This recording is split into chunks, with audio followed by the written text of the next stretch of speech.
trade deadline has brought Jaden Springer to the Celtics along with Xavier Tillman. We'll talk about what the Celtics have done, the long-term planning. I like where Brad Stevens' head's at. What about the competition? They've gotten better. The New York Knicks. How about them? We'll talk about it all right now on the Locked On Celtics podcast. Be ever ready. Recognize the city of champs. Boston, baby, we do what you can't. Locked on number 18, Tatum and Brown, J-team, step back. We gon' wet that and slay teams. Of course, the Celtics, who else could it be? Screaming like KG with the Larry O.B. Karalis above average, assessing the team status. Best daily pod, no cap, salary matching. Clutch like Bird the DJ, keep John on replay. Prime time, dapping up the truth on the sideline. Raining J's, how it started, raising banners, how we finished. Locked on Celtics pod, home of the winners. B. Hey there, welcome back to the Locked On Celtics podcast, right here in the Locked On Podcast Network, where it's your team every day, and I get you covered every single day, Monday through Friday, with a free, fresh podcast that drops directly to your device. Bonus podcast when the Celtics play on weekends, like the Friday night game against the Washington Wizards. I will give you a bonus podcast, so make sure you're subscribed wherever you get your podcasts, everywhere podcasts exist, also on YouTube. Get into the comment section. Let me know what you're thinking, especially today, because today is about the trade deadline and the Celtics making some moves, some for now, some for later. And we'll talk about the league. We'll talk about everybody in general, and we'll talk about it with Tom Westerholm. Tom, how are we doing today? I am good, man. I am ready to talk some trades, some slop, as the internet talks, as the term seems to be. Yeah, let's get into this here, because the Celtics added Jaden Springer to the team on the deadline. It's a very interesting thing. First of all, it's funny. Every single former Celtic was moved today. It's a very active Celtics day in the trade deadline in a way, and also like the Celtics only made a couple, minor moves. It's minor moves? Minor but good. Like, I like the moves, but yeah, we're not talking, like the good moves, but we're not talking about like, a reinvention of the Celtics roster, Yeah. So Jaden Springer from Philly, which first of all is like, Philly, interesting that Philly would make this move. And I was like tooling around on the interwebs and looking to see like, okay, what's going on here? And some of the Sixers blogs were like, why would we make a move with Boston? Why are we making a move for a guy in Jaden Springer who is showing some promise defensively? Why would we give a good defensive guard to a main rival when we have a very good offensive guard in Tyrese Maxey? Why don't we give you the guy who might be able to defend him down the road? So you can see where people were going with this. Springer, the Bucks incidentally are like, yeah, why did we do that too? Yeah. So let's start there with the Milwaukee Bucks making a move that got their best defender onto the Boston Celtics, and the Sixers making a move that, hey, who knows? Maybe history will determine that this was their best defender to go to the Boston Celtics. Springer is young. He's 21 years old. We don't know what he's going to be, but hey, he was the G League Finals MVP. That's something. He got some playing time especially recently. Especially at that age. I like G League MVP. Like, okay, whatever, sure. Like, you're like, if you're like a 27-year-old G League, whatever, maybe you can play a role in the NBA. But it's like, you're that young. It's like interesting. It is interesting. Look, he stepped up, and and now Brad Stevens will hold media availability tomorrow morning at 10 a.m. So that's going to be fun. We get to hear from Brad Stevens at 10 a.m. About all of this. So that's going to be interesting. Well, I'll include that on tomorrow's podcast. That's great. Yeah. So Springer, it's still a pressure situation, right? It's not the best competition, but it's still it's a playoff. It's something you're trying to win, and other people are trying to win. So you perform well, and okay, that's a good sign. It's a good little sign.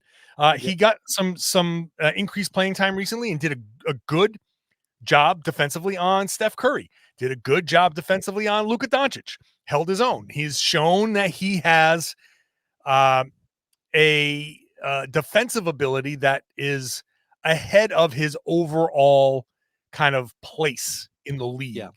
So to me, Tom, this is the, hey, maybe he gets a few minutes here in a defensive lineup. Maybe they throw him in there if nothing else is working.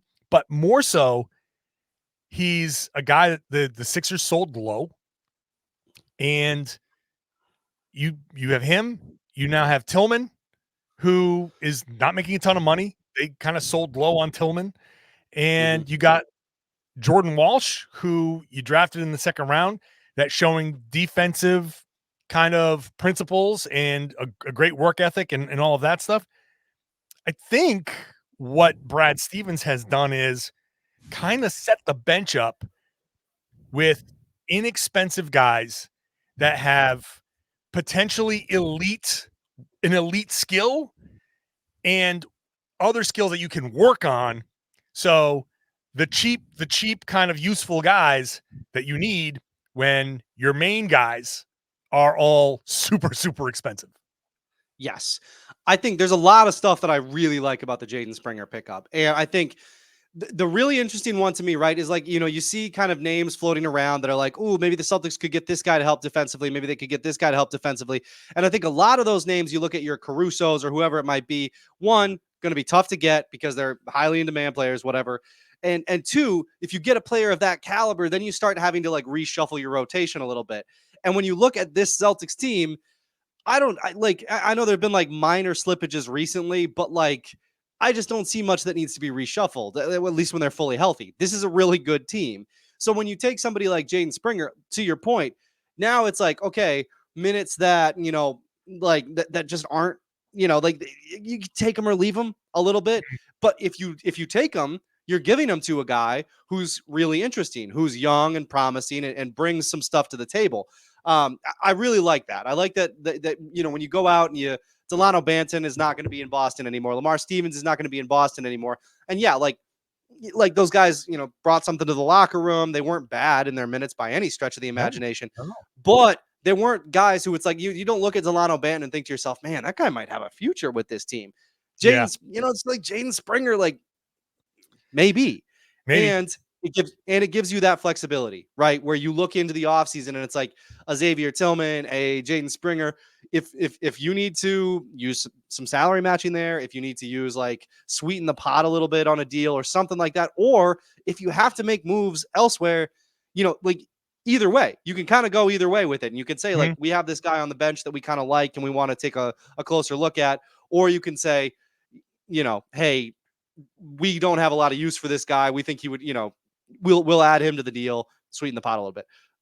Either way, really good moves. And I really like that with Springer. I also, real quick, want to say that I didn't obnoxiously tweet it out, but you can search my tweets for tweets about high school Jaden Springer and thinking that he was going to be a pretty good player because they're in there. I liked that guy. I saw him at IMG Academy at the Hoop Hall Classic.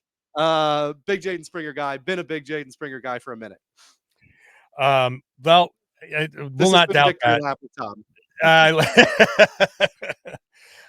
Let's get Analogy Man in here to kind of take us home on this one. What's your take, Analogy Man? Well, to me, it's kind of like almost like IKEA furniture, where you pay a little bit less, but you got to do a little bit more of the work yourself. And you could get fully assembled furniture. You could get a fully assembled NBA player like an Alex Caruso and pay a whole lot more. It's worth it. It's not as much work, but it's going to cost you more. But you can get IKEA Alex Caruso, Jaden Springer, and say, well, you get the defense. Let's work up to the offense. Maybe you put a little bit of work into it and you put it together yourself. And that's what the Celtics developmental staff and the coaching staff is there for.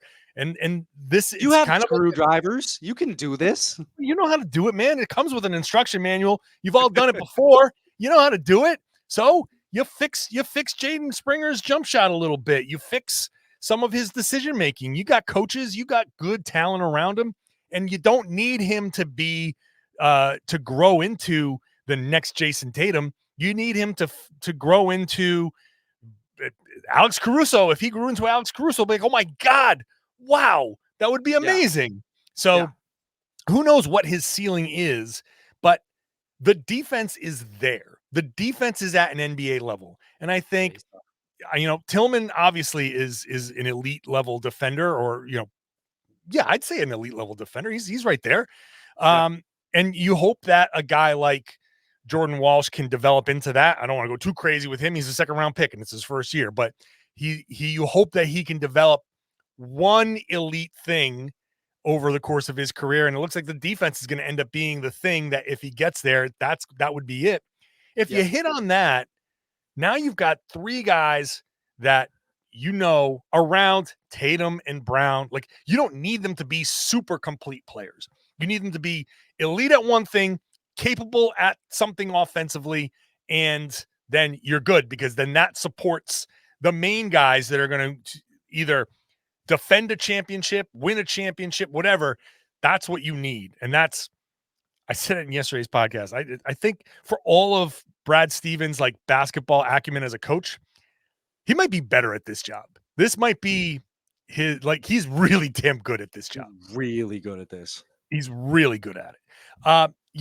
The Knicks were actually pretty good at this too.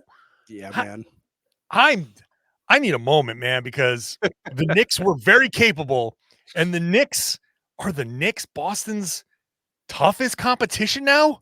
We'll talk about that in just a second, because, oh my God, mind-blowing. Today's show is brought to you by eBay Motors. eBay has partnered with Josh Lloyd of Locked On Fantasy Basketball to bring you some of the best fantasy picks each week, all season long, whether you're prepping for your daily draft or you're scouting the waiver wire. You're going to get these players here potentially that could be guaranteed to fit your roster. So here's what Josh Lloyd has picked out for us. Marvin Bagley, he's going to be probably Washington's starting center after the Daniel Gafford trade. So post-trade deadline, these are the things that you're trying to pick up. Guys that maybe you didn't have before, that all of a sudden, wow, there's an opportunity here. Like Oscar Thompson, the Pistons are retooling, let's say. Thompson could get into a bigger role with some of the players that are leaving there. Taylor Hendricks is a possibility. Cody Martin in Charlotte. Benedict Mathurin. Now, that's an interesting one, because we'll talk about the Buddy Hield move to Philadelphia and what the Pacers are doing as well. But Mathurin, who kind of was struggling a little bit, he could regain what he had last season and maybe kind of rekindle that. And so that's a potential, sleeper pick there in Indiana. So check that out. Josh Lloyd from the Locked On Fantasy Basketball Podcast is going to help you win your fantasy championship. eBay Motors knows a championship team is all about players being a perfect fit. It's the same with your vehicle. With over 122 million parts for your number one ride or die, you can make sure your ride stays running smoothly. Brake kits, LED headlights, roof rack, bumpers, whatever your baby needs, eBay Motors has it. And with eBay's guaranteed fit, it's guaranteed to fit your ride the first time, every time, or your money back. Plus, at these prices, you're burning rubber, not cash. So keep your ride or die alive at ebaymotors.com. eBay Guaranteed Fit is only available to U.S. customers. Eligible items only. Exclusions apply. Thanks for making Locked On Celtics your first listen every day. Go check out Locked On Sports Today, the first ever 24/7 streaming channel on YouTube. Plenty of trade deadline talk, but also plenty of Super Bowl talk, plenty of just the college basketball. Is anything that you want, it's there. 24/7 streaming on YouTube. Put it on, leave it on. It's good, honest to goodness, meaningful sports talk that is interesting, not contrived. So go check that out wherever you get your podcasts.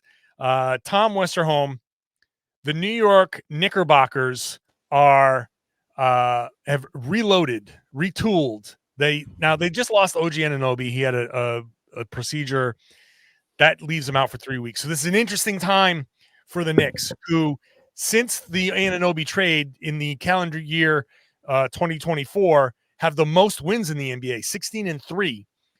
Who saw that coming? And now they make moves to add Bojan Bogdanovic. They add Alec Burks. They get away from Evan Fournier, Malachi Flynn, Quentin Grimes, Ryan Arcidiacono, They have remade their bench. They've got shooters now. They've got potential scoring. They've needed some scoring. They've got Julius Randle, who's playing at an all-star level. They've got Jalen Brunson, who's playing at an incredible level, an all-NBA level. Yes. The Knicks. So I like to play this game of real or fake on the Locked On NBA podcast every Wednesday. I'll play a little bit of it with you. Real or fake, the Knicks are now Boston's number one competition in the East. Real. I like them a lot, and I'm just not that impressed by everybody else. Like, I'm sorry, I don't mean to be like disrespectful to Milwaukee. I know they literally just beat the Celtics by 1,000 points. We've talked about that. Like, yeah, like it just doesn't move me. I'm sorry. Like, they don't move me at all. Like, I don't know. Their roster is flawed. Their second best player is like Patrick Beverly. They added Patrick Beverly at the deadline. Their defense is fixed. It's fixed. It's all good to go. Yeah, man. I think the Knicks. I think the Knicks are tough. I think you look at that Knicks team. There's a lot of counters to the Celtics. That I think is the biggest thing, where it's like, if you look at the Bucks, there are things that they just can't counter with the Celtics because they're always, at any time when they have their second best player on the floor, they're going to have a guy the Celtics can go at. And over and over and over, the playoffs have shown that when that's the case, it's a problem. The Knicks, I mean, like, they got Brunson, and like, you can go at Brunson for sure, but like, I don't know, man. They got some stuff. They got some guys who can actually counter the Celtics. Anunoby's really good. I love the pieces they added. I love the offense that they added. I like them. I think that they're legitimate. And I think if I'm the Celtics, like, I mean, can you imagine the Celtics Knicks Eastern Conference Finals? Like, that would be electric. Like, that would be so much fun. That would be amazing. He's so good, dude. Oh my god. That would drive so many people crazy if it was Celtics Knicks. Oh my god.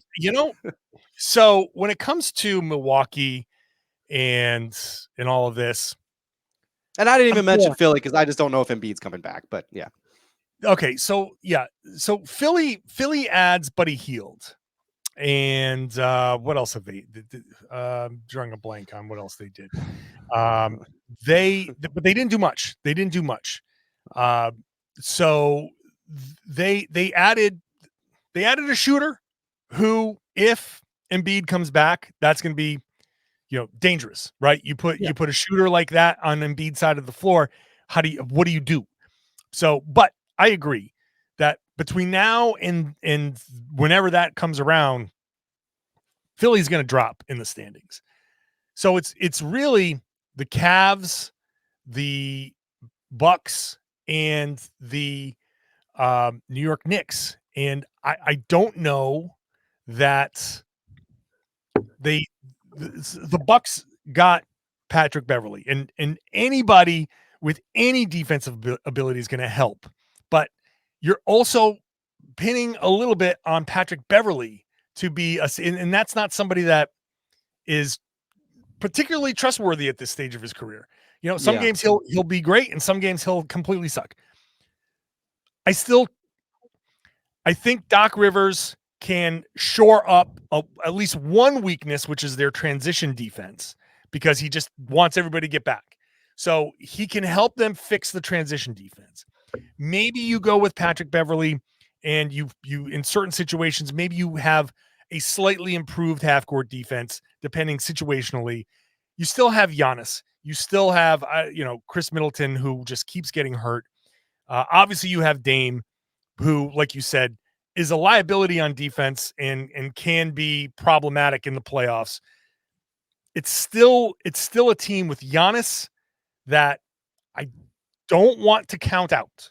No, certainly not. Certainly not. And the Knicks, for all of their regular season success, I don't know about Julius Randle in the playoffs. I don't know about Jalen Brunson necessarily in the playoffs, just because he can get targeted, and that could make him, he could have a great game, but he could be also like a wash, like plus minus, it could be like plus 0.5, and then you've done your job.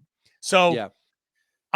but you're right, sometimes that's just putting the right players around these guys, because adding the shooting, like they can just score a bunch of points and hang with you. If Brunson needs to pass, then he passes. If he whatever, now you've got and look, Mitchell Robinson could be coming back soon, so there's a lob threat. Right. There's vertical spacing there.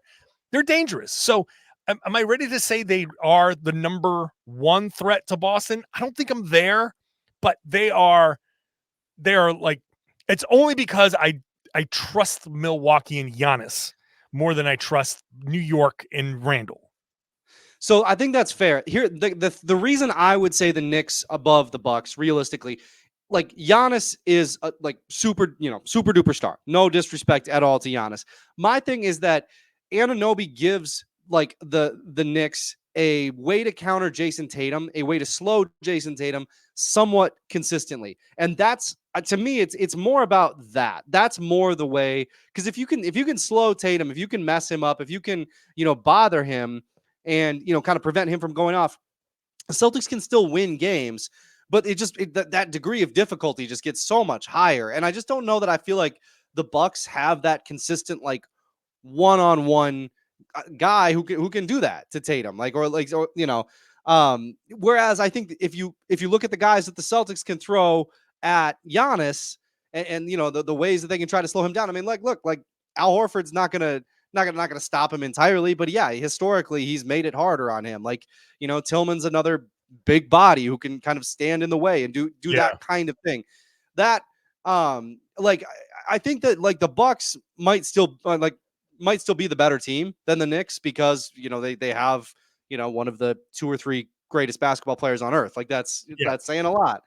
But I think the way that the Knicks can slow down the Celtics' best player in a way that is probably sustainable, or like that could be sustainable over the course of a series, that makes them the bigger threat to me, just purely from a matchup standpoint, I guess.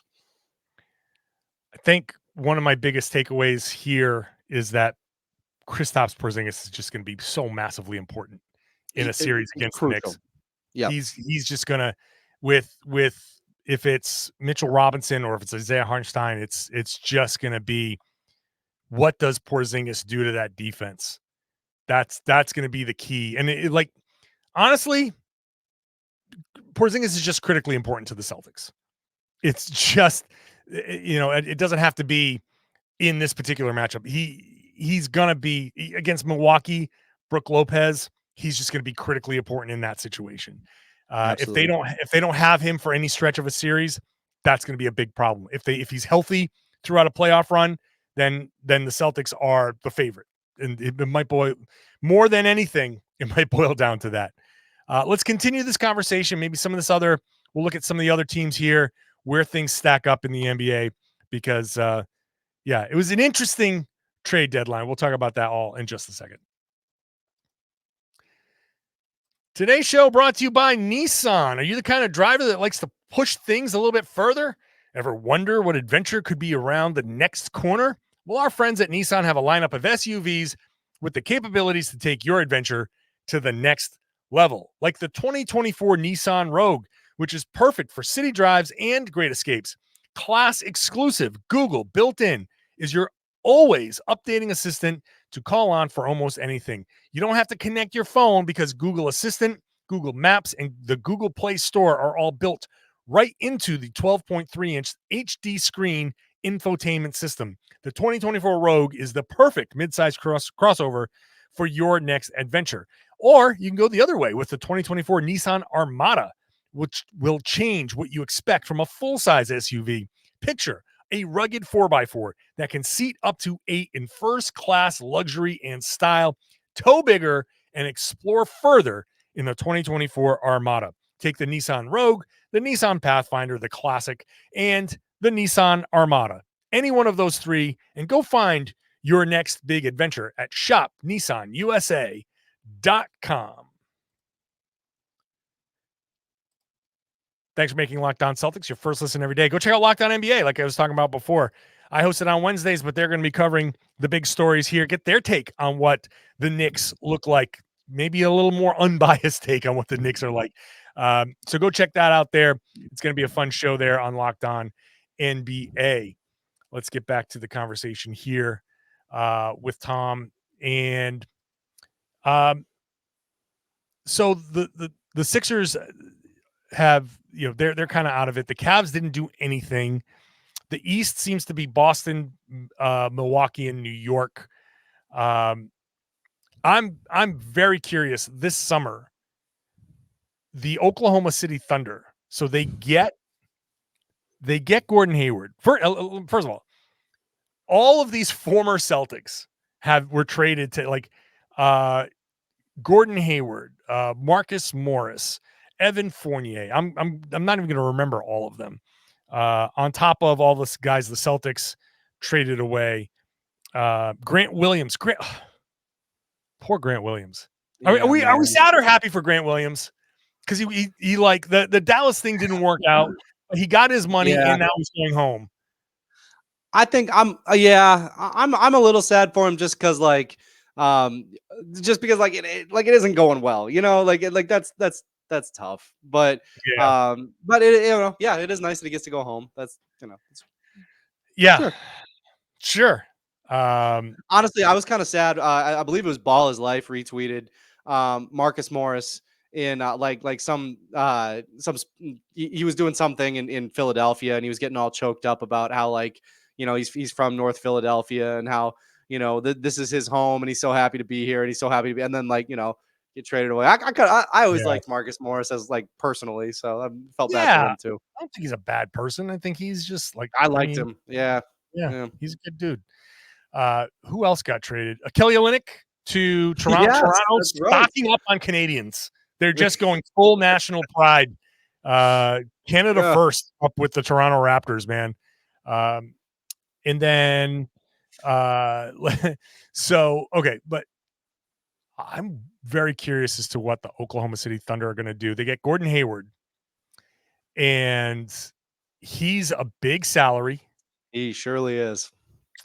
And they don't need a big salary necessarily. They don't need him. In the short term, it's a veteran.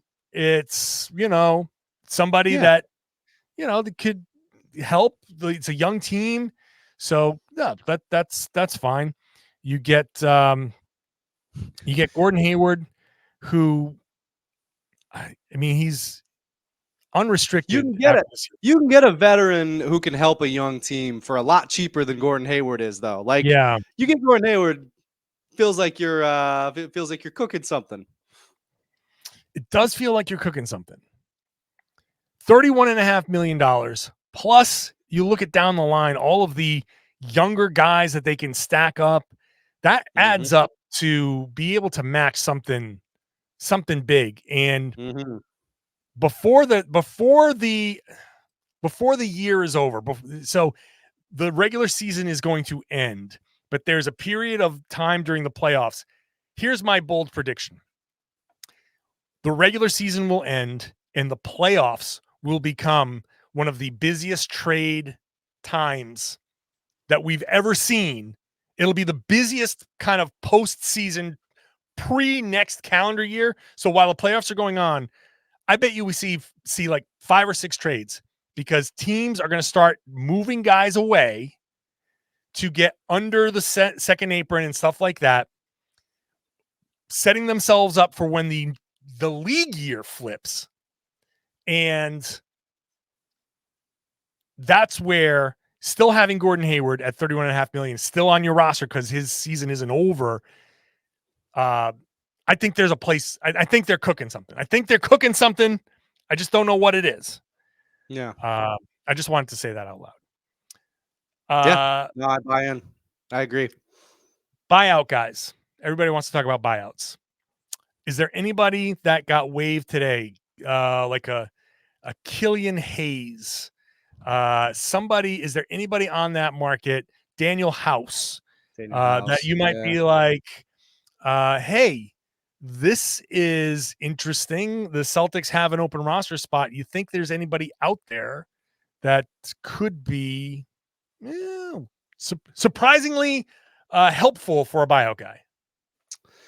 I mean, you could look at House, right? Like that's the name that a lot, multiple contenders are interested in, like that kind of thing. I don't hate the idea of like a flyer, right? Like, kind of a even more of a flyer than Jaden Springer. Like I don't know, if you thought that your development staff could do something with Killian Hayes, you could take a swing. My thing with I think Brad could certainly, make a move on something. I think it seems like he wanted to keep some flexibility open, certainly. But to me, I don't mean to be like a broken record or like boring or something like that, but like, I don't know. Nah, like you got like you got a great roster. You got a lot in front of you. The buyout guys just don't interest me that much for that reason specifically. I just don't think any of them are coming. Certainly none of them are cracking the rotation. Like maybe you can shore something up that needs shoring up, but frankly, I don't know. You've got a pretty shored up roster at this stage. Like things are pretty complete as they stand. So, if to me, I would almost if I'm Brad Stevens, I don't know, maybe reward one of your two-way guys. Like give Kata some, like you might not need him, but like, hey, he's been a pretty good little piece, like pretty good big piece, I guess. But like, like he's been useful. I don't know. You could reward him with like a full-time contract, something like that. I personally would rather do that. But yeah, I don't know, man. There's like I will never question what Brad is up to at this point. He is he's on a heater. I just trust Brad kind of implicitly. He's earned that trust. It's like I said this recently about Derek White, where he just makes so many plays. So that take foul that I obsessed over, I forget the game there, where was it the Pacers or something, where they turned the ball over and he took the take foul and got everybody all set up because he knew they had one to give. And I'm like, man, that's a minute left. Yeah, that's so smart. It was like 45 seconds left. I'm like, that is so damn smart to be like the situational awareness. So my whole point was, this guy keeps making these smart plays that I'm like, when you make smart play after smart play after smart play, then I am inclined to just be like, here's the ball, go do something. I trust you implicitly because you have shown me nothing but the capacity to make smart plays like 99% of the time. Brad Stevens is the exact same way in the front office. And like, just like Derek White, like he makes a turnover, he's going to end up making up for it in the, on the other end of the floor. He's going to do a chase down block or something. Like Brad Stevens whiffed on Dennis Schroeder. So he traded him in season. It was like, okay, my bad. Boom, he's gone. Right? Yeah. Like, and it worked. And he got Derek White. Like that's where he got Derek White. So at this point, my natural reaction is, oh, Brad Stevens made a move. Okay, why is this a great move?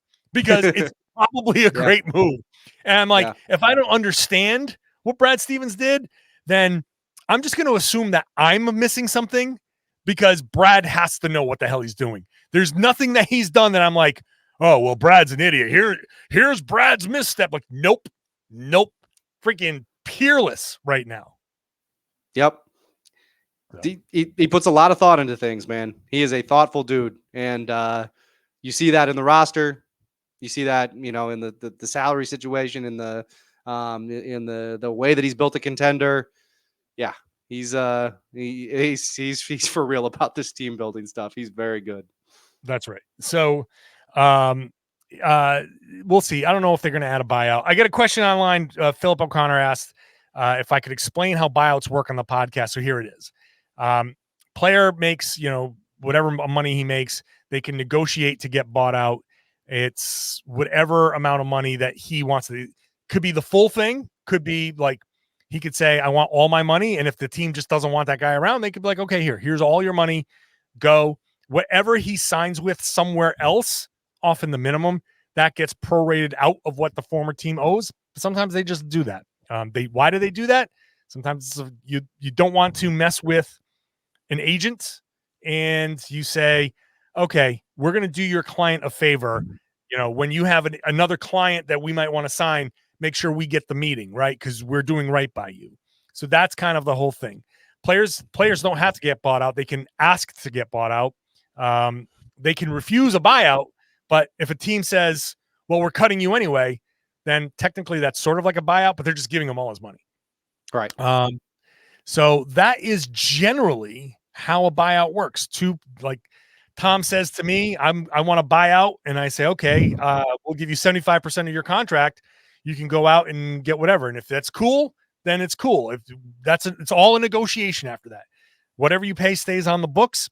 You can do like a waive and stretch, and that can it's twice the amount of time left on the contract plus a year. You can spread that hit out over the contract over time. But that whole process happens. They go off, and that's why these guys always end up getting minimums. And that's why they set up this deal where they don't want great teams like Boston to get buyout guys that get bought out of $30 million deals and might still be useful to come in on minimum. So that's why that rule is in place. I hope that explains it. I'm thankful for Tom for just sitting there and listening to me yap and pretending to be interested in something he already knows. You got it right. Thank you, Tom.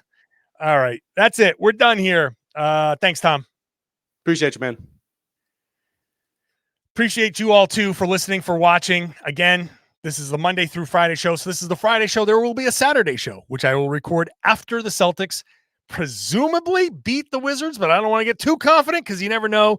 Tatum is questionable for that. I doubt he'll play. This is part of the Celtics resting series. Kind of what I thought they would do the other day. Give him some time off, a few extra days. So that's probably going to happen. I will do a podcast afterwards. So make sure you subscribe wherever you get your podcasts. Would love it if you're on the YouTube page. Leave your comments in the comment section. Let me know what you think about what the Celtics did over the trade deadline here. What you think of Brad Stevens. Are you as confident in him as I am? And share the podcast. Spread the word. Tell everybody they should be listening to and watching the Locked On Celtics podcast here on the Locked On Podcast Network. It's your team every day.